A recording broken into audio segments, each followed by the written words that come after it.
Today I want to talk about sample selection, the art of choosing the right sample. I think it truly is an art, and it's something that we don't talk about, or I don't talk about enough. I know I talk about how to chop up samples and how to sequence drums and this and that, but I think none of that will sound good if we don't know how or where to search for samples that match your energy that you're trying to dig or you're trying to go for. Now, these are a few pointers, at least for me, throughout the years when it comes down to searching for samples. I don't really think about these points that I'm going to make right now, but it's subconsciously in my system while I'm digging through records.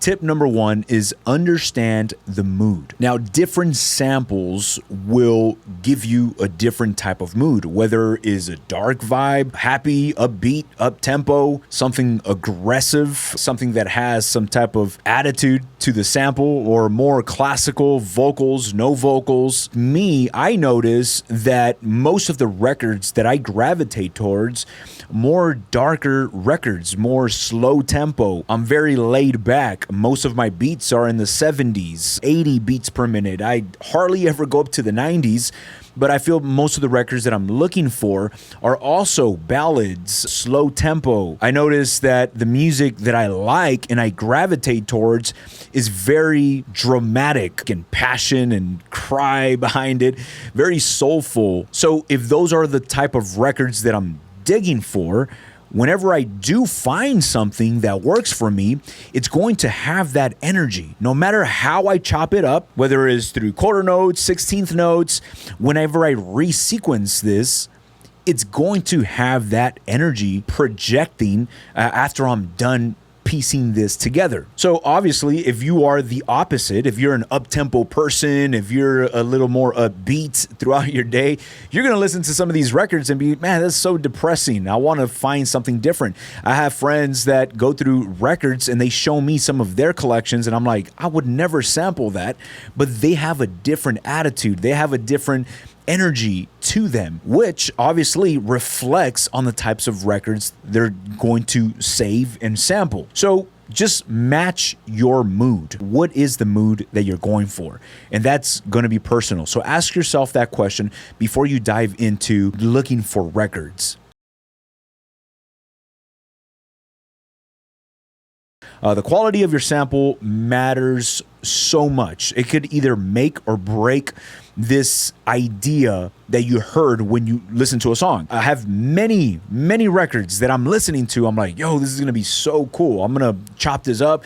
I love the keys that is playing. It's got some minors, it's dark, is this, is that. And when I sample into my MPC, the quality, whether it's through vinyl or just the way it was recorded at the time that record was recorded, who mixed it, right? Some mixes are really bad, or it's just overly compressed, or the vinyl's way too dirty. Does it have clarity? Is there some dynamics in that recording? Just the fidelity of this record that you're bringing into your sampler. I've had drum breaks and everything's good to go, or one shot's already sequenced, and this record that I bring in, as soon as I bring it in, everything drowns, everything dies, everything just sounds flat. Everything is just either too dirty or too overly compressed. The quality of the mix is just really bad, to the point where even though the melody is catchy or the right vibe, the quality of the record just, I cannot bring it up. I put an EQ, I'll put a transient shaper, and I'm trying to massage this audio, but I cannot make it work. So just because a record sounds dirty and is like, oh man, this has got so much grit to it, sometimes it is not helpful. Sometimes it's just deteriorating your idea and it's just not going to work. I can try to force it to the point where I'm like, you know what?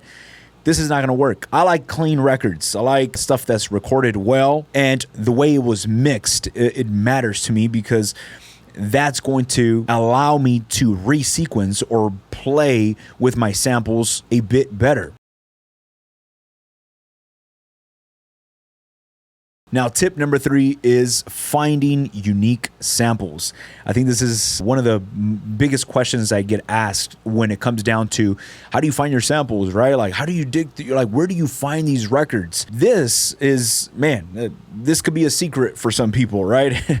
Not everybody wants to share how they dig through records. Now, let me make something clear real quick. I talk about, I sample through vinyl, but when I'm sampling on my computer, I like to use TrackLib. TrackLib is awesome because it's going to give you clean sounding records. When you download them, they'll give you the WAV file that sounds really clean, is not compressed. Now, the only problem that I have with TrackLib is that everybody that uses TrackLib are going to be people that are sampling beats, that are beat makers. So you're pretty much sharing the same records amongst each other. Even though I know there's a beat making community on TrackLib and everybody's kind of probably using the same records, I still have fun with it because to me, I don't use a sample and just make a loop and call it a day with some drums on top.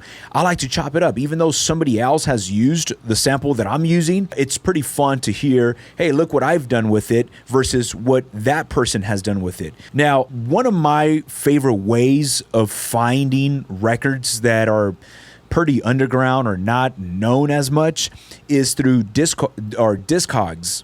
Discogs is a website where it's kind of like an eBay for record shopping. So you go online and you find different types of records from different parts of the world. The way you search for eras, when were these records recorded, and also regions. This will open your exploration to literally all over the world. I've ran into so many artists that never popped off, super underground, stuff that you'll never hear about. A lot of this stuff you won't even find on YouTube. So it could be a little tricky because you won't even hear a reference. Sometimes they will attach a YouTube link right at the bottom so you can hear the record. And when they have that, well, you're able to sample off of YouTube. I've purchased many records through there because I don't really like the compression YouTube gives me. So I just purchase records and I've had nothing but great finds on Discogs. The good thing about that is that when I go to a record shop, sometimes I don't know what I'm buying. I'm just kind of guessing, or I'm just looking at a front cover and I'm like, yeah, this looks pretty cool. So I'll purchase it, and sometimes it's a hit or miss. But at least with Discogs, you're able to play back what you're going to purchase if you want to buy the actual vinyl record, so you know you're striking gold all the time. If you don't want to buy records and you're like, I'm not trying to do that whole vinyl stuff, that's fine. You can just sample directly from the YouTube link if they provide that. Now, I want to talk about the creative process. I think this is where some people may look at sampling as of like, yo, that's cheating, right? You're just grabbing somebody else's art and you're using what they've done. Well, this part right here is what separates just copying and pasting with what makes, at least for me, sampling an art and what makes it fun. And that is the creative process of what you do with the record you have in hand. Having something like, look, I actually use the MPC. This could be done in any sampler. That's where sampling gets so fun, and us geeky, nerdy people enjoy hardware because we get to see what we can do to the sample that we bring in. The creative side of sampling to me is being able to record a sample, chop it up. Once I have it chopped up onto my pads, I'm able to get creative by pitching it up, pitching it down. I might be able to add some distortion plugins to this track, or I could add some reverb. Some of the pads, I'll reverse them. Like, the sky is the limit. This is where your creative process comes into play. I mean, again, look, there's no rules, but you are able to just grab a sample, set a 1-bar loop, put drums on top of that, and export it, and I'm sure it's going to sound pretty cool. That is up to you. You can do whatever you want. But for me, I have so much fun, and I spend so much time trying to figure ways to almost make this sample unrecognizable from what I brought into my MPC. Have fun. Look, if you're using an MPC, you got distortion pedal plugins well, it's not a distortion pedal, it was a guitar pedal plugins. You got saturation plugins, reverbs, delays, LFOs, pitch up or down. You have so many tools at your fingertips to get creative with what you're sampling.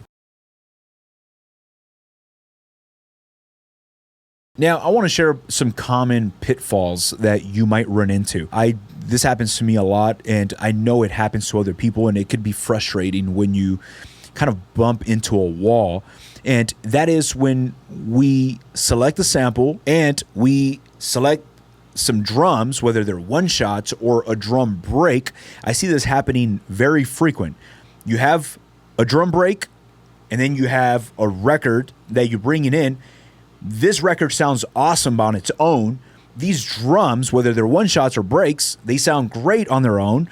And when you try to blend them together, it just sounds like two complete different tracks trying to work together when it's just not coming along. And what a lot of us, I mean, I've done this before. I'm like, I think I can mix it, or I'll try to mix it later on. I might be able to put a compressor on those drums or an EQ and make this pop. And I'm trying to make this work where I'm investing so much time. And at the end of a whole hour or two of me trying to make this work out, I have to just admit that, hey, this is not going to match. Now, my work around this on how to choose the right sample or how to choose the right drums, I talk about this a lot when I'm selecting whether it's the sample or I'm selecting the drums that I'm going to choose. Let's say I start making a beat right now and I have a record, and this record already has the idea. I know everything I want to do with it. This is going to lead my creativity. I sample the record into my MPC. I have those already onto my pads. I sequence some ideas, and once I record, a 2-bar sequence of this really cool sample that I have, then I'll go into my drum library, and as I hit play on my sequence, I will audition my drum breaks. I will audition one-shots, kicks, snares, hats. The reason why I'm auditioning while I'm listening to the sample chops is because without me having to add EQs, compressors, and all this and technical stuff, I'm already getting a blend of, oh man, this kick sounds so good with the texture of this sample. That's the way I like to pre-mix, or let's say a rough mix, before getting technical with plugins. That kick might sound really bad on its own if I'm soloing it, but when I play it together with the texture of the sample that I chose, these frequencies are blending perfect. So had I not audition those samples while playing back my record chops, I might have just been like, yo, that kick sucks, the snare sucks, let's go on to the next one. So I like to play both at the same time because it's helping me kind of build a mix before even selecting those drums. Once I have that, I put those drums onto my pads, and then I record a sequence of those drums. Just having drums in a sample track together without even adjusting volumes or levels, most of the times it already sounds good. I can start having fun. I already have a vision of what it's going to sound like because I want to make sure the sample and my drums are not clashing or working against each other. Now, these are just a few pointers, at least for me, when I go through the process of sample digging. I'm not thinking about all the stuff that I just explained to you. I'm not, oh man, step number one, I'm not thinking about any of that. When you've done this so much, it's just second nature, and it's stuff that it's engraved within you. I'm sure there's so many other steps that I've probably missed out on.